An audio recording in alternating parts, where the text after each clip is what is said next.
Mes apprentissages en français, 5e année d'enseignement primaire. Dialogue 1, Unité 6, les jeux et les sports. Le musée olympique. Les élèves d'une classe font une visite au musée olympique à Lausanne, en Suisse. Cyrine, journaliste en herbe. Bonjour monsieur. Que sont les Jeux olympiques de la jeunesse? C'est une grande compétition sportive, réservée à des champions âgés de 15 à 18 ans, venant du monde entier. Que signifient ces cercles?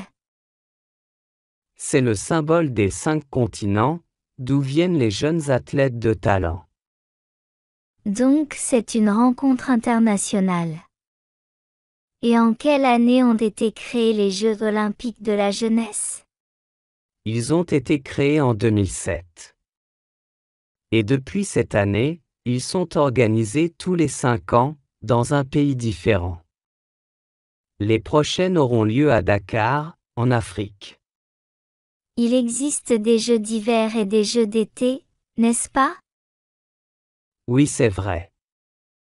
Il y a 7 sports pour les Jeux d'hiver, et 28 pour les Jeux d'été.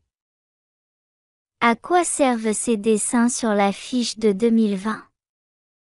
Ce sont des pictogrammes, c'est-à-dire des dessins qui représentent les Jeux sportifs, et peuvent être compris de tous. J'ai appris beaucoup de choses. Merci monsieur.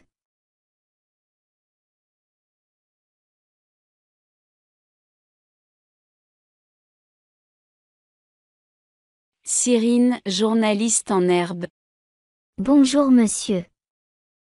Que sont les Jeux olympiques de la jeunesse? C'est une grande compétition sportive, réservée à des champions âgés de 15 à 18 ans, venant du monde entier. Que signifient ces cercles? C'est le symbole des 5 continents, d'où viennent les jeunes athlètes de talent. Donc c'est une rencontre internationale. Et en quelle année ont été créés les Jeux olympiques de la jeunesse? Ils ont été créés en 2007. Et depuis cette année, ils sont organisés tous les 5 ans, dans un pays différent. Les prochaines auront lieu à Dakar, en Afrique. Il existe des Jeux d'hiver et des Jeux d'été, n'est-ce pas? Oui, c'est vrai. Il y a 7 sports pour les Jeux d'hiver, et 28 pour les Jeux d'été. À quoi servent ces dessins sur l'affiche de 2020? Ce sont des pictogrammes, c'est-à-dire des dessins qui représentent les Jeux sportifs, et peuvent être compris de tous. J'ai appris beaucoup de choses. Merci monsieur.